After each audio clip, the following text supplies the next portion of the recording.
कफन का टुकड़ा तेरा लिबास होगा।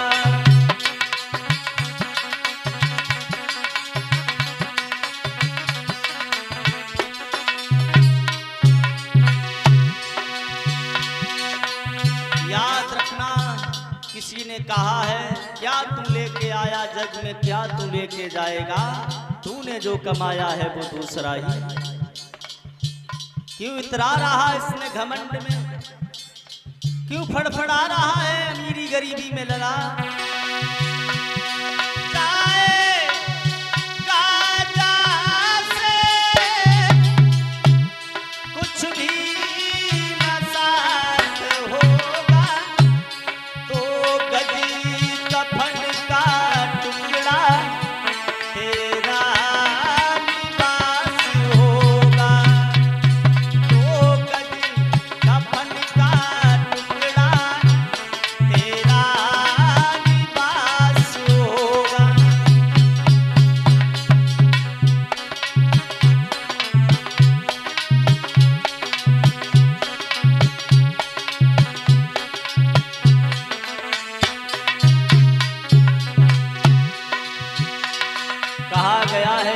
भटकना ही केवल रह जाता है।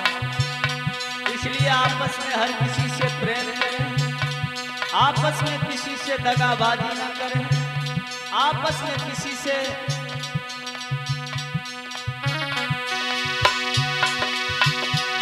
रह जाएंगे तेरे परिवार वाले,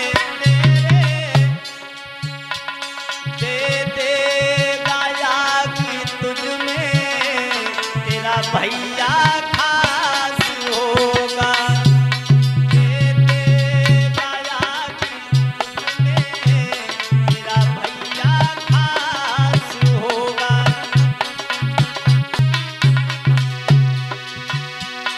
जाएगा जहाँ से कुछ भी न साथ होगा, तो कफन का टुकड़ा तेरा लिबास होगा, तो कफन का टुकड़ा तेरा लिबास होगा।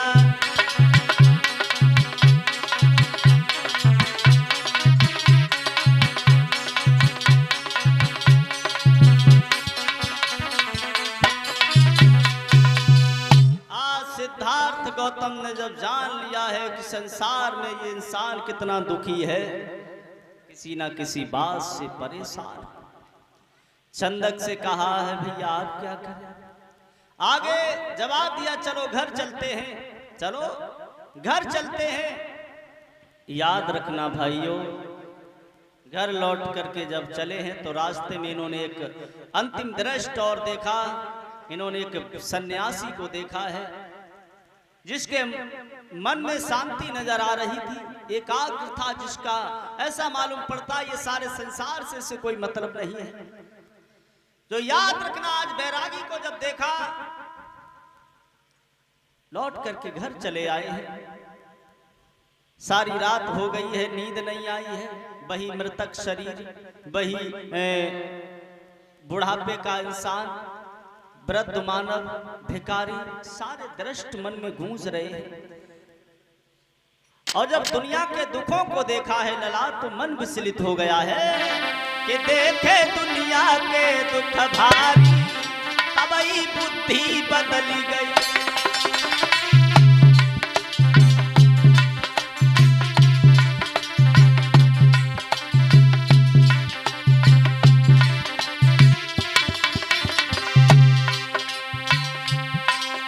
दुनिया के दुखों को जब निहारा है लला, दुनिया के दुखों को देख करके मन में विचार आया है, देखे दुनिया के दुख भारी, तबई बुद्धि बदल गई।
आज घर लौट करके चले आए हैं। और जब घर लौट करके आए हैं, इधर इनकी पत्नी यशोधरा गर्भ से थी। उसी समय यशोधरा के गर्भ से एक पुत्र पैदा होता है। यशोधरा के गर्भ से एक बेटा पैदा हुआ है। और जब पुत्र पैदा हुआ है लला, घर में तो खुशियां हैं। महाराज से दोधन की खुशी का ठिकाना नहीं रहा। विचार करने लगे, अब तो मेरे घर में एक नाती और मेरा आ गया है। बाबा को बहुत खुशी हो रही है। महाराज से दोधन ने खुशी में दान लुटवाना प्रारंभ कर दिए। दरवाजे पर बहुत खुशियां हैं। आज यशोधरा के गर्भ से जब पुत्र पैदा हुआ है, पुत्र की अभिलाषा में महलों में बधाई बज रही हैं। सब लोग बहुत खुशी हैं, सब लोग बहुत मगन हैं। वहां के द्वारे पे बधाई बज रही रे, द्वारे पे बधाई बज रही। सब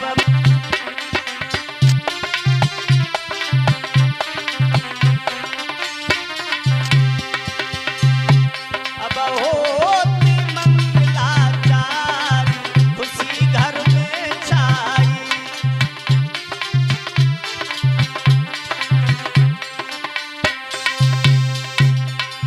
घर में खुशियों का समय है, बधाई बज रही है। धीरे धीरे समय व्यतीत होने लगा है। और जब समय व्यतीत होने लगा,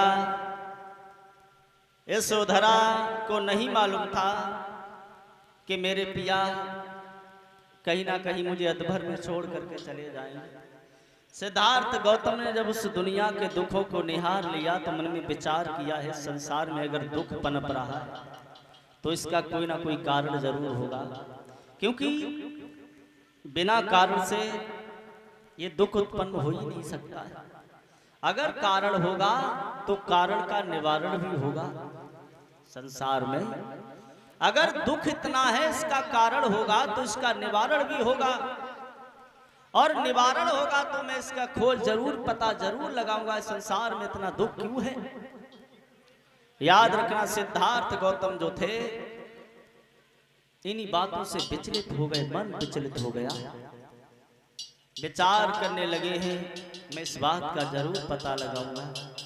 धीरे धीरे समय आषाढ़ महीने की पूर्णमासी का था। सिद्धार्थ गौतम सुबह से लेकर के शाम तक बेचैन रहे कि आखिर अब मैं क्या करूं, कुछ करना चाहिए। क्योंकि हर इंसान जी रहा है, जन्म लेता है, दुख उठाता और मर जाता है, लेकिन इसका पता तो लगाना चाहिए। मानव कल्याण के लिए कुछ करना चाहिए। जीना है तो जानवरों की तरह इंसान को नहीं जीना चाहिए, जो दूसरों के काम आए। कोई ऐसी जिंदगी में हमें कुछ करना चाहिए। उसी का मैं सिद्धार्थ गौतम ने जब मन में विचार किया है, आषाढ़ महीने की पूर्णमासी की रात्रि जब हुई है लला, नींद नहीं आ रही है। पलंग पर उठ करके बैठ जाते हैं, फिर लेट जाते हैं, बैठ जाते हैं, फिर कारण कहीं ना कहीं यशोधरा 7 दिन के पुत्र राहुल को, यशोधरा का पुत्र राहुल को गोद में सीने से लगा करके सो रही है। लेकिन भगवान की लीलाओं का, प्रकृति के सिद्धांतों का कुछ ना कुछ तो कारण होता है। जब इंसान के जीवन में सत्य का मार्ग कोई अगर चयन करता है, सत्य की रास्ते पर चलने की प्रयास करता है, तो कहीं ना कहीं कई समस्याएं उसके जीवन में खड़ी हो जाती है। सिद्धार्थ गौतम को आधी रात हो गई है यूं ही करते करते। और जब आधी रात हो गई है लला, सिद्धार्थ गौतम रात्रि के लमसम 12 बजे का समय था। पलंग से उठे हैं, एक बार मन में विचार किया है क्यों ना यशोधरा को जगा लूं, यशोधरा से कहूं कि यशोधरा मैं जा रहा हूं। लेकिन नहीं, सिद्धार्थ गौतम ने विचार किया है यशोधरा अगर जाग गई तो मैं जा नहीं पाऊंगा। उसी समय सिद्धार्थ गौतम ने यशोधरा को छोड़ दिया है महलों में। महलों की किवड़ियां खड़खड़ा रही हैं, महलों की किवड़ियां खड़खड़ा रही हैं लला।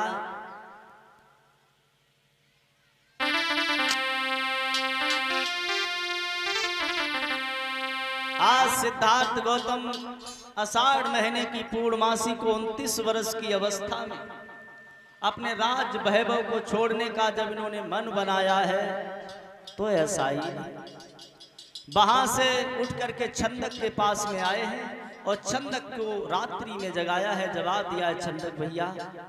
छंदक भड़बड़ा करके उठा, जवाब दिया गौतम आपने मुझे इतनी रात्रि में क्यों जगाया है, क्या है, कोई बात है? बोले नहीं भैया, चलो कहीं